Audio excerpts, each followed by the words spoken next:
अपना आज का जो टॉपिक है, आज अपन पढ़ने वाले हैं addition of vectors. Addition of vectors. और मैंने आपको कल भी बताया था कि अभी तक हम मैथ्स में जो अलजेब्रा में पढ़ते आए थे, अलजेब्रा में आपने पढ़ा कि 2+3 इज इक्वल टू 5, लेकिन वेक्टर्स में 2+3 can lead to any result between 1 to 5। 1 से 5 के बीच में कोई भी रिजल्ट आ सकता है, डिपेंडिंग ऑन कि वेक्टर की डायरेक्शन कैसी है। जो दो वेक्टर्स आप ऐड कर रहे हैं उनकी डायरेक्शन कैसी है। दो वेक्टर्स का मैग्नीट्यूड क्या क्या है, एक का 2 है, एक का 3 है। उन दोनों को आप ऐड कर रहे हैं, answer can be anything between 1 to 5। ये एक जस्ट आइडिया दिया है मैंने कि vector addition simple algebraic addition नहीं है। ये हमें सीखना होगा अलग से कि कैसे किया जाता है। अब क्योंकि वेक्टर है, इसमें डायरेक्शन का रोल इंपॉर्टेंट रहेगा। और डायरेक्शन कैसे देखी जा सकती है, तो एक वेक्टर अगर ऐसा है, इससे कितने एंगल पे दूसरा वेक्टर होगा, angle can give us the direction. तो एक एग्जांपल लेते हैं अपन।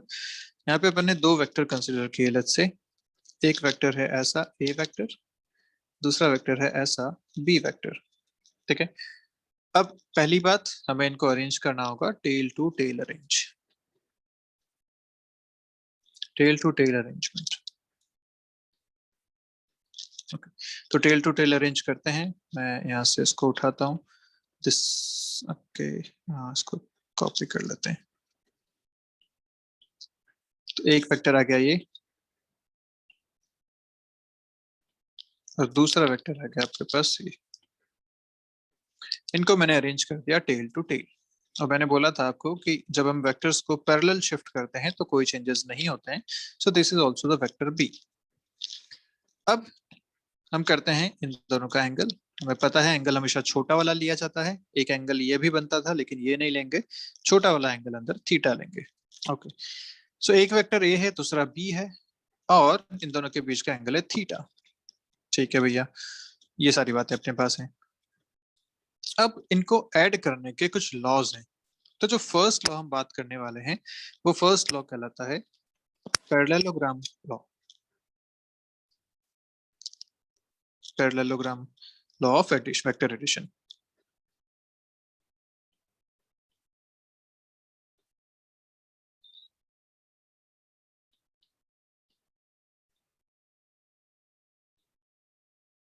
ये हमारा पहला लॉ है, पैरेललोग्राम। पैरेललोग्राम क्या होता है, जिसमें आमने सामने की जो साइड्स होती हैं वो पैरेलल होती हैं। जो पेयर आप बनाओ, अगर एक चार साइड का अगर आप एक शेप बनाते हो, उन चार में से अगर आमने वाली साइड्स ये और ये पैरेलल हैं और ये भी पैरेलल हैं, तो ऐसी साइड्स को कहते हैं, एक ऐसे स्ट्रक्चर को बोलेंगे पैरेललोग्राम। तो ये पैरेललोग्राम हमें यहाँ पे बनाना है। पैरेललोग्राम बनाना है मतलब आमने सामने की साइड्स को हमें इक्वल और पैरेलल करना है। तो मैं क्या करता हूँ, अब यहाँ पे ये जो ए वेक्टर है ना, बिल्कुल ऐसा का ऐसा ए वेक्टर मैं यहाँ पे एक और बना देता हूँ इस टाइप से। This is also a vector. और जैसा बी वेक्टर था बिल्कुल उसी के पैरेलल मैं यहाँ पे एक बी वेक्टर भी बना देता हूँ। This is B vector. तो आप यहाँ देख पा रहे हैं कि ये दोनों मिलके अब पूरा एक पैरेललोग्राम कंप्लीट कर लिया है। मैंने क्या किया, ए वेक्टर को बिल्कुल उसके ऊपर पैरेलल बनाया और बी वेक्टर को सिमिलरली इधर पैरेलल में बनाया। इस पैरेललोग्राम का जो डायगोनल है, वो डायगोनल मुझे इन दोनों का एडिशन देगा। ये जो डायगोनल आया, इसको मैं लिखूंगा आर वेक्टर। इस आर वेक्टर, इसको कहते हैं रिजल्टेंट, इन दोनों का एक और बी को एडिशन का रिजल्टेंट। तो A plus B, this are is A plus B. अब ये कैसे कैलकुलेट करेंगे, इसकी वैल्यू कितनी आएगी, कितने एंगल पे ये होगा, ये सारी बातें अपना भी करने वाले हैं। तो ये पहली बात तो एक बेसिक सा मैंने आपको लॉ बताया कि parallelogram law of vector addition क्या कहता है कि सबसे पहले आप टेल टू टेल अरेंज करिए दोनों वेक्टर्स को। कर दिया भैया, ए और बी यहाँ अरेंज कर दिया। उसके बाद आप इन दोनों का बिल्कुल पैरेलल बना बना के एक पैरेललोग्राम कंप्लीट करो। आपने बी को यहाँ बनाया, ए को यहाँ बनाया, पैरेललोग्राम कंप्लीट किया। इस पैरेललोग्राम का जो डायगोनल है, वो डायगोनल आपको रिजल्टेंट देगा। Resultant is A plus B. So r is equal to a plus b. अब अपने को क्या चाहिए, अपने को इस r का मैग्नीट्यूड चाहिए और इस r का एंगल चाहिए कि ये यहाँ से कितना एंगल बना रहा है. Let's say this angle is phi. तो हमें ये एंगल phi चाहिए कि ये कितने एंगल पे है, किस डायरेक्शन में है, वो अपना अब काम है. तो मैं इस डायग्राम को फिर से एक बार बना देता हूँ, यहाँ पे थोड़ा सा बड़ा बनाता हूँ. ये एक वेक्टर मान लेते हैं, वेक्टर a हो गया. ये एक वेक्टर मान लेते हैं यहाँ पे, वेक्टर b हो गया. इसी को एक और बना देते हैं, पैरेललोग्राम कंप्लीट करते हैं.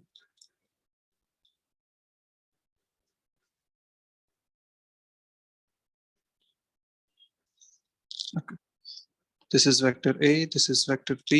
इन दोनों के बीच का एंगल थीटा है और ये जो बीच में हमने बनाया है ये इनका रिजल्टेंट है r. This is vector r. हमें ये एंगल फाई भी निकालना है और r का मैग्नीट्यूड भी निकालना है. क्या करें, तो पहले हम करते हैं एक काम की, एक प्रोजेक्शन यहाँ पे लेते हैं. प्रोजेक्शन कैसा, मैं इसको थोड़ा सा आगे एक्सटेंड कर देता हूँ. ठीक है, और यहाँ ऊपर से एक परपेंडिकुलर ड्रॉप करता हूँ.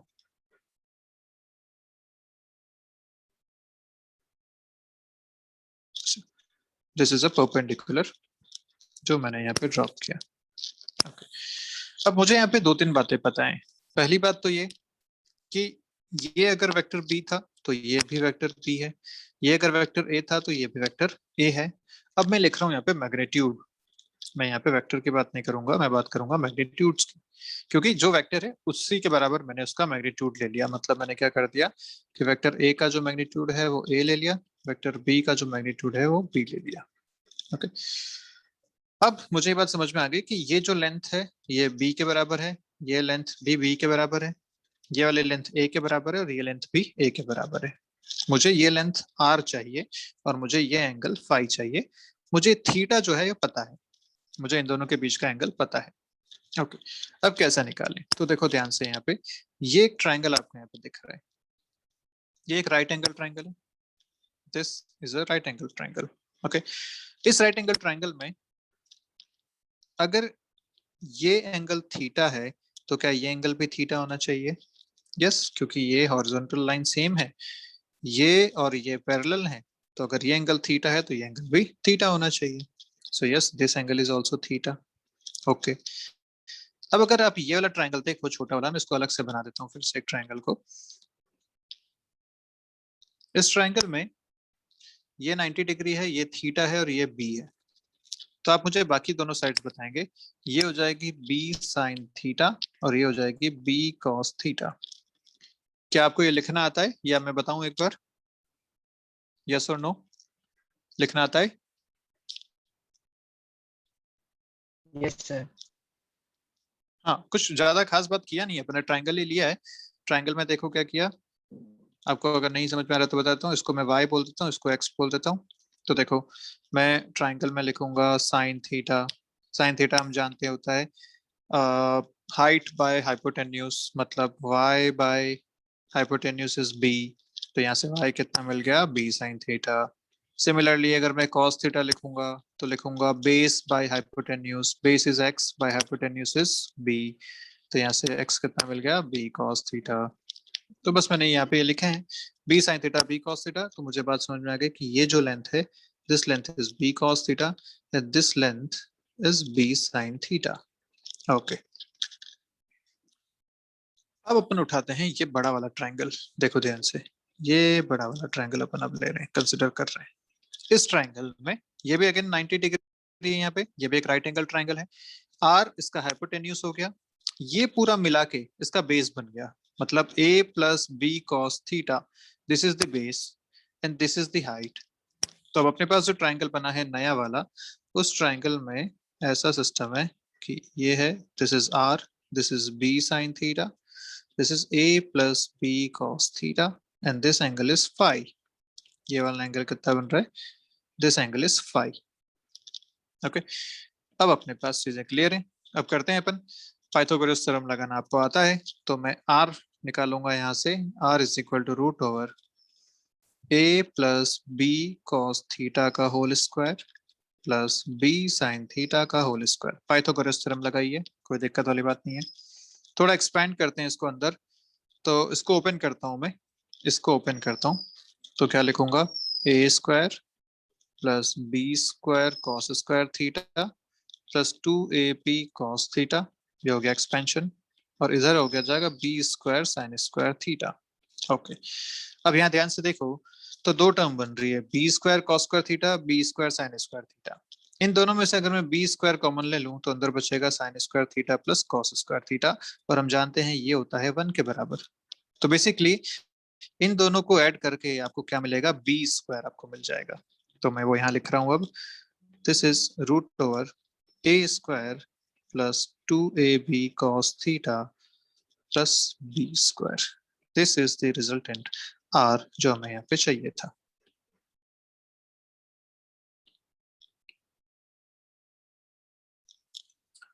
ठीक है, यह क्या आ गया रिजल्टेंट की वैल्यू, ये उसका आ गया magnitude. This is magnitude of R vector या रिजल्टेंट वेक्टर, या इसको आप ये भी कह सकते हैं, this is magnitude of A plus B, this is the magnitude of A plus B.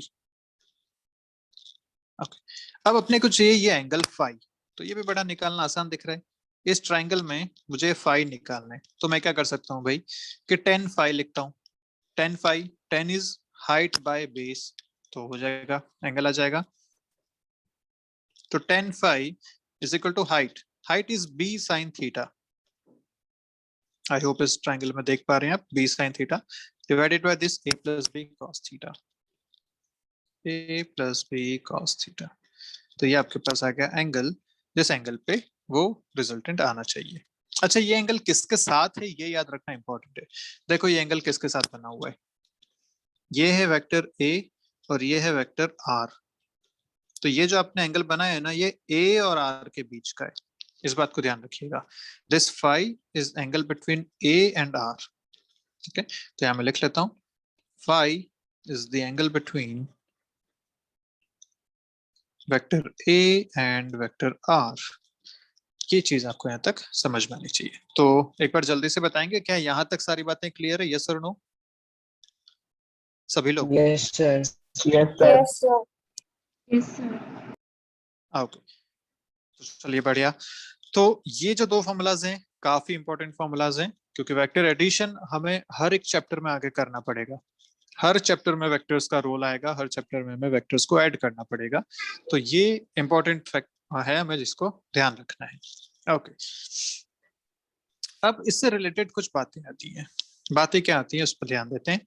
पहली बात ये कि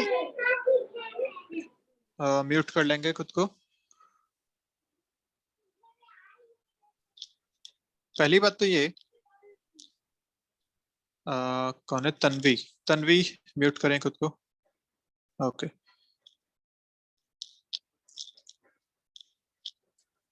चलिए जी। तो अब इसमें कुछ खास बातें आती हैं, वो खास बातें क्या हैं इस बारे में ध्यान देते हैं।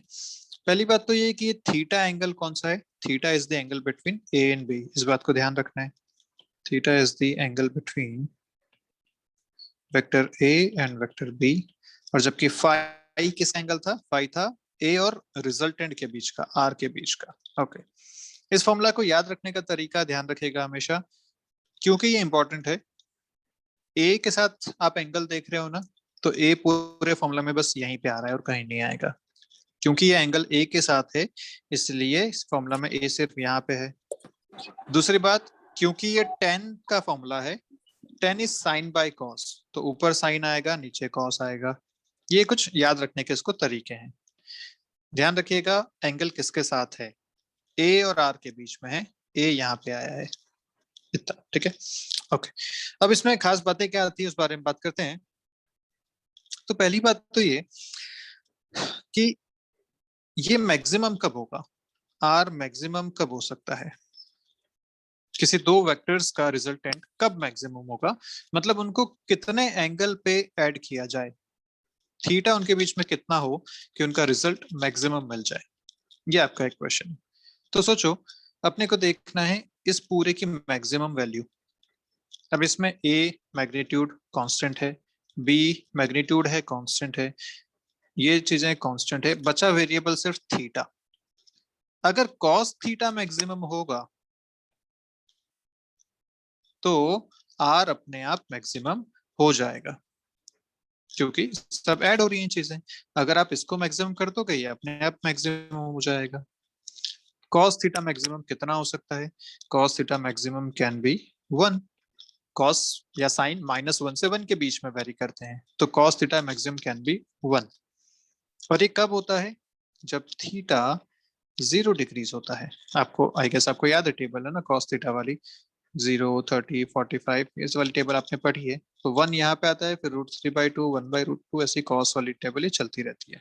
ओके, तो कॉस 0 इज 1, मतलब जिस समय दोनों वेक्टर्स के बीच का एंगल 0 डिग्री होगा उस टाइम पे उनका रिजल्टेंट मैक्सिमम मिलेगा। अरे 0 डिग्री तो हमने पढ़ा है, 0 डिग्री कहाँ पढ़ा था?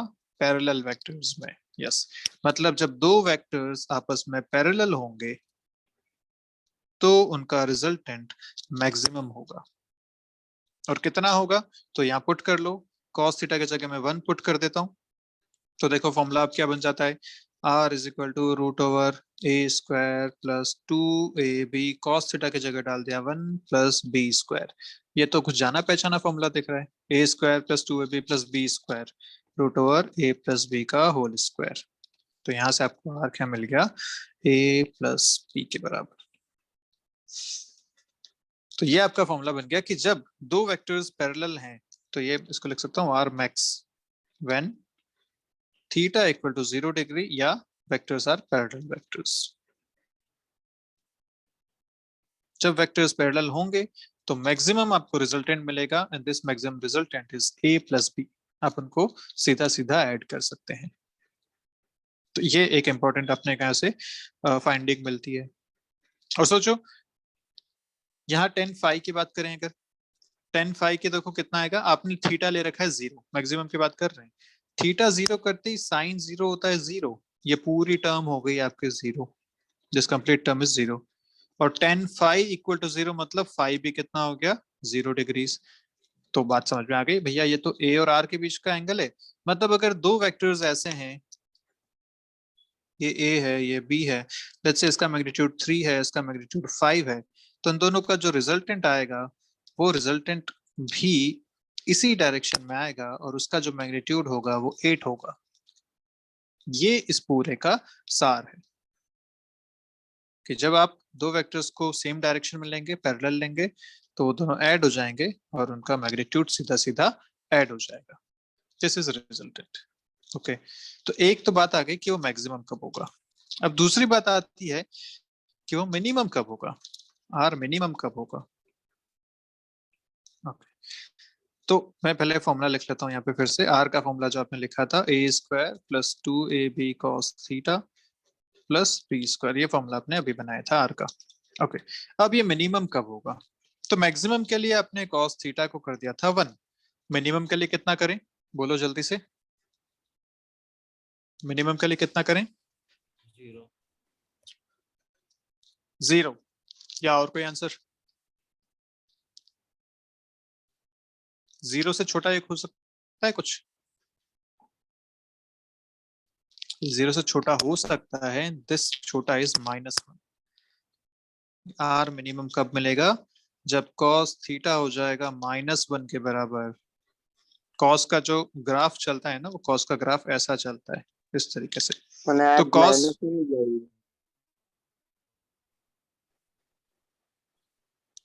तो cos जो है वो 1 से -1 के बीच में वेरी करता है। cos थीटा अगर हमें मिनिमम लेना है तो वो -1 के बराबर लेना पड़ेगा। और ये कब होता है? जब थीटा 180 डिग्रीज होता है। ओए होए होए, अब तो मजे ही आ गए आपको। 180 डिग्री याद करो किसको बोला था? Anti parallel. एंटी पैरेलल मतलब एक ऐसा एक ऐसा। तो ये अगर a है 3, ये अगर b है 2, इन दोनों का रिजल्ट कितना आना चाहिए? इन दोनों का रिजल्ट आना चाहिए r इज इक्वल टू 3 - 2 या r इज इक्वल टू 1। कैसे आया ये फॉर्मूला, यहाँ से चेक कर लेते हैं जल्दी से।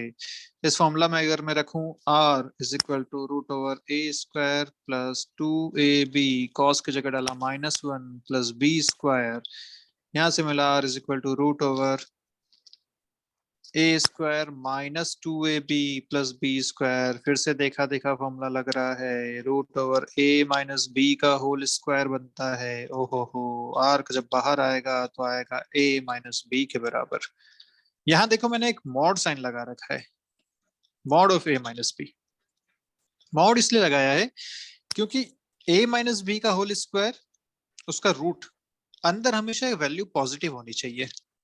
पॉजिटिव वैल्यू कब होगी, जब a माइनस बी को आप ऐसे पॉजिटिवली बाहर लेंगे। इसका मतलब ये हो गया कि जो बड़ा वेक्टर है ना, उस डायरेक्शन में आप रिजल्टेंट बनाएंगे, तो r जो बनेगा वो इस डायरेक्शन में बनेगा, क्योंकि a मैग्नीट्यूड में बड़ा है 3 है, जबकि b छोटा है 2, तो जो रिजल्ट आएगा वो बड़े वाले की तरफ आएगा, इस डायरेक्शन में। मैंने रिजल्ट इधर नहीं बनाया, ये बनाना गलत हो जाता, रिजल्ट आएगा बड़े वाले के डायरेक्शन में, क्योंकि ये सब्ट्रैक्ट हो रहे हैं। तो आप जानते हैं जब सब्ट्रैक्ट होता है तो बड़े वाले की तरफ देखना पड़ेगा। ओके, तो ये उसका रिजल्टेंट आ गया 1 के बराबर। तो यस, आर मिनिमम कितना होगा, a माइनस बी के बराबर, कब, when theta equal to 180 degrees, और हम लिख सकते हैं कि एंटी पैरेलल वेक्टर्स हों। एंटी पैरेलल जब वेक्टर्स होंगे तो ऐसा मिल जाएगा। चलिए, बहुत बढ़िया।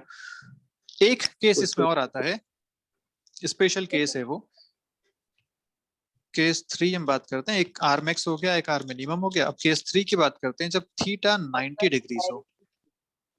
जब थीटा 90 डिग्रीज होगा तब क्या होगा?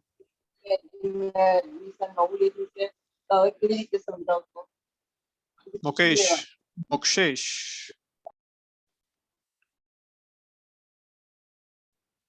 ध्यान रखा करो ये। तीसरा केस, जब थीटा 90 डिग्री हो जाए। अच्छा, अभी आपकी 40 मिनट्स का खत्म भी हो जाएगा, तो जब क्लास ये आपका मीटिंग खत्म होगी तो आप लोग फिर से ज्वाइन करेंगे एक बार, अपना एक सेशन और रहेगा 40 मिनट्स का भी।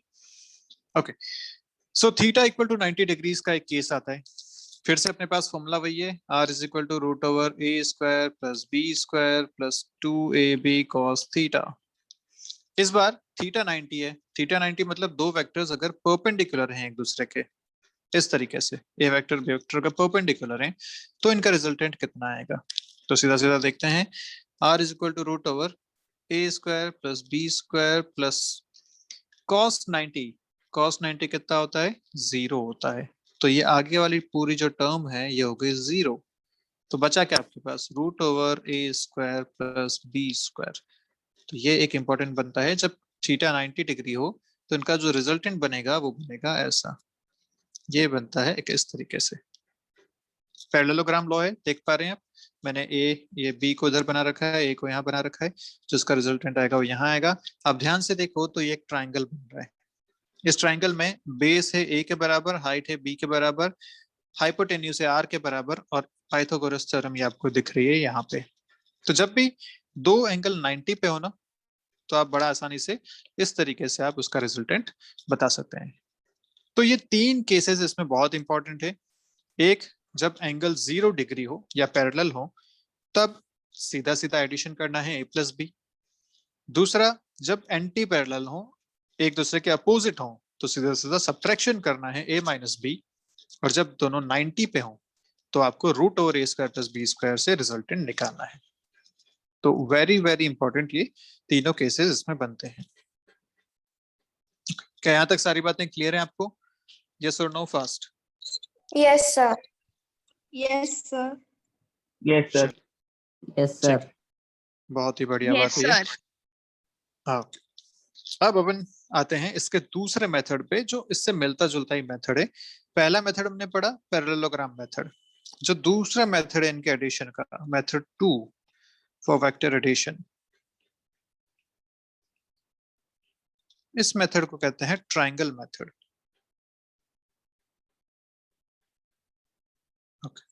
अब ट्रायंगल मेथड क्या कहता है? बड़ी आसान सी बात है कि अगर आपके पास दो वेक्टर्स हैं इस तरीके से, वेक्टर ए है, यहाँ पे एक वेक्टर है बी वेक्टर, तो आपको क्या करना है, इनको अरेंज करना है हेड टू टेल।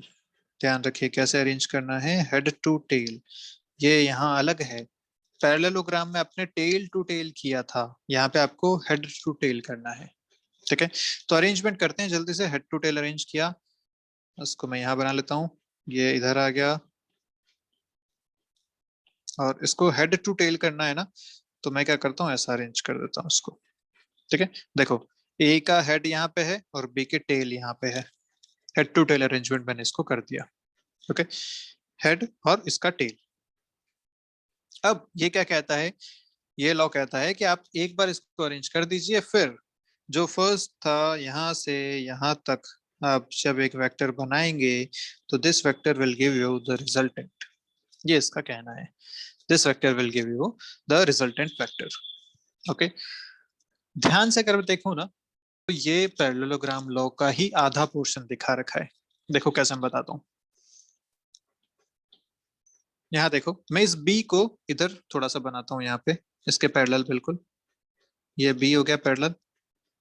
ओके, ए बनाता हूँ यहाँ पे, देखो ध्यान से, ये बन गया ए, पैरेललोग्राम बन गया। तो बस ये उसका आधा वाला पोर्शन दिखाता है, इसी को आप कहते हैं ट्रायंगुलर लॉ। कोई खास बात नहीं है, ट्रायंगल लॉ में बस ध्यान क्या रखना है, अरेंजमेंट हेड टू टेल होगा, बाकी इसको अगर आप पूरा बना दो तो ये फिर से पैरेललोग्राम लॉ ही हो जाता है। देखो ये आपने बनाया था बी वेक्टर, तो इधर भी बी वेक्टर, इधर ए वेक्टर, ऐसा आपने अरेंज कर दिया, तो फिर से आप देख पा रहे हैं वैसा ही बन गया ये। और अगर मैं इन सबको हटा दूं यहाँ से तो ये ट्रायंगल लॉ बन जाएगा, this is a triangle law, इतनी सी बात है।